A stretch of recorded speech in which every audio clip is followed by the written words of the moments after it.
పెద్దలు డాక్టర్ వివేక్ వెంకటస్వామి గారు, కార్యక్రమ నిర్వాహకులు, గౌరవ అతిథులు పెద్దలు ఉత్తమ్ కుమార్ రెడ్డి గారు, పొంగులేటి శ్రీనివాసరెడ్డి గారు, శాసనసభ్యులు నవీన్ యాదవ్ గారు, దల్జిత్ సింగ్ గారు, సెక్రటరీ బసవరాజు గారు, అదేవిధంగా దానకిషోర్ గారు, ఫహీం ఖురేషి గారు, శివలాల్ యాదవ్ గారు, మా జిల్లా కార్యదర్శి ఆగమరావు గారు, మిగతా జిల్లాల కార్యదర్శులు, ఇక్కడికి విచ్చేసినటువంటి క్రీడా అభిమానులు, క్రీడాకారులు అందరికీ కూడా కాకా Venkataswamy memorial SCA cricket tournament December 22 నాడు మహబూబ్ నగర్లో ప్రారంభమైంది.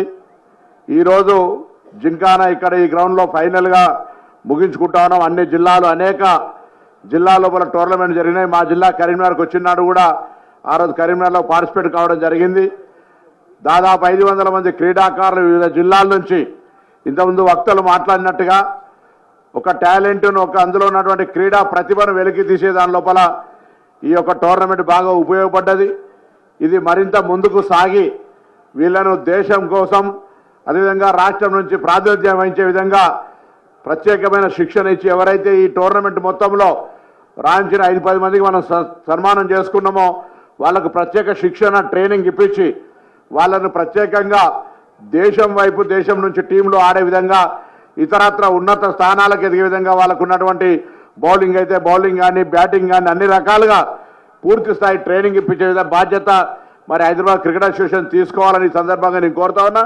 క్రీడా రంగాన్ని, ముఖ్యంగా క్రికెట్ను ప్రోత్సహించే ఆలోచనతో ఆనాడే పెద్దలు వెంకటస్వామి గారు మరి రాజీవ్ గాంధీ స్టేడియాన్ని నిర్మాణం చేయడానికి మరి వివేక్ గారికి ఏ విధంగానైతే ఆదేశాలు ఇచ్చి ఆ రోజు స్పాన్సర్షిప్ చేసినారో, ఇవాళ వెంకటస్వామి గారు ఎక్కడున్నా మరి వివేక్ గారికి మార్గదర్శకత్వంగా ఇటువంటి క్రీడలు నిర్వహించడం ద్వారా వారిని జ్ఞాపకం చేసుకునేటువంటి అవకాశం దొరుకుతోంది. మా జిల్లాలో వారు రాజకీయంగా మా గురువులుగా అటొకవైపు చొక్కారావు గారు, ఇటు వెంకటస్వామి గారు, పెద్దలు సత్యనారాయణరావు గారు ఆ తరంలో ఒక రాజకీయంకు జిల్లాకు సంబంధించినటువంటి పెద్దలుగా వారితో సాన్నిధ్యంగా, వారి కుమారుడైనా రాజకీయంగా ఎక్కువగా సాన్నిధ్యం మెలిగేటువంటి అవకాశం వచ్చింది. ఆ విధంగా వెంకటస్వామి గారు అటు కార్మిక వర్గానికి, కర్షక వర్గానికి అన్ని రకాలుగా పారిశ్రామికంగా, వ్యవసాయకంగా, ఇటు క్రీడా రంగానికి కూడా అత్యంత ప్రాధాన్యత ఇచ్చినటువంటి వ్యక్తి.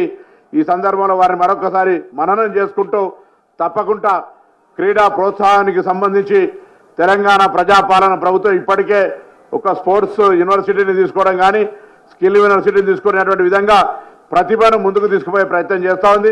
తప్పకుండా వేదిక పైన ప్రభుత్వం తరఫున రెవెన్యూ మంత్రి గారు ఉన్నారు. ఎక్కడైతే క్రీడా ప్రాంగణాలకు సంబంధించి క్రీడా స్టేడియంలు ప్రభుత్వ పరంగా స్థలాలు అందుబాటులో ఉన్నాయో, రాబోయే కాలంలో ప్రభుత్వ స్థలాలు దొరకడం చాలా ఇబ్బందికరంగా ఉంటుంది. కాబట్టి మనం తెలంగాణ క్రీడా పరంగా కూడా నెంబర్ 1 ఉండాలంటే ఎక్కడెక్కడైతే స్థలాలు ప్రభుత్వ పరంగా ఐడెంటిఫై అవుతాయో కొంత ఆదేశాలు ఇచ్చి తొందరగా వాటిని మరి డెవలప్మెంట్ చేయడానికి క్రికెట్ అసోసియేషన్ కావచ్చు, లేదా ఫేమస్ ఇండస్ట్రీ పారిశ్రామికవేత్తల దగ్గర నుంచి సిఎస్ఆర్ ద్వారా కావచ్చు, ఇటువంటి క్రీడా మైదానాలను అభివృద్ధి చేసే కార్యక్రమం జరగాలని సందర్భంగా కోరుతూ, మొన్న కరీంనగర్లో జరిగినప్పుడు లేదా మహబూబ్నగర్లో జరిగినప్పుడు నేను క్రికెట్ అసోసియేషన్ ఎస్సీఐని కోరినాను.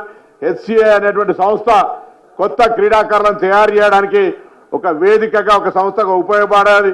వారికి అన్ని రకాలుగా ఆటలో ప్రతిభ ఉండొచ్చు, ప్రతిభకు తగ్గట్టుగా ప్రోత్సాహం, ఆర్థికంగా ఇబ్బంది ఉంటే అటువంటి వాళ్ళను ఆదుకొని ఆడడానికి ప్రోత్సహించే విధంగా మీరు ఇలా స్పాన్సర్షిప్ చేసే స్థాయిలో ఎస్సీఏ ఉండాలని సందర్భంగా కోరుతూ, తప్పకుండా ఆ రోజు మీరు మాట ఇచ్చినారు.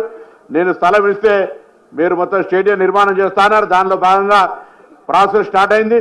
తొందరలో పెద్దలు పొంగులేటి శ్రీనివాసరెడ్డి గారి చేతుల మీదుగా మా జిల్లా ఇన్ఛార్జ్ మాజీ మంత్రి, అంటే మాజీ ఇన్ఛార్జ్ మంత్రి సారీ మా జిల్లా మాజీ ఇన్ఛార్జ్ మంత్రి సార్, మా కరీంనగర్ ఇన్ఛార్జ్ ఉండ్రి, కరీంనగర్ ఇన్ఛార్జ్ మంత్రిగా ఉండి ఇప్పుడు తుమ్మల నాగేశ్వరరావు గారు అందరూ కలిసి, వివేక్ గారు అందరూ కూడా హుస్నాబాద్ నియోజకవర్గానికి సంబంధించి ఒక బెస్ట్ ల్యాండ్ ఇస్తా ఉన్నాం. तपकुटा तोंदरगा हमारा दलजीत भाई आपने उस दिन वादा किया था और हमारा सेक्रेटरी आगमराव भी है, आपका भी जिम्मेदारी है, सब लोग मिलकर वहाँ अच्छा बहुत बड़ा खूबी स्टेडियम बनाना है.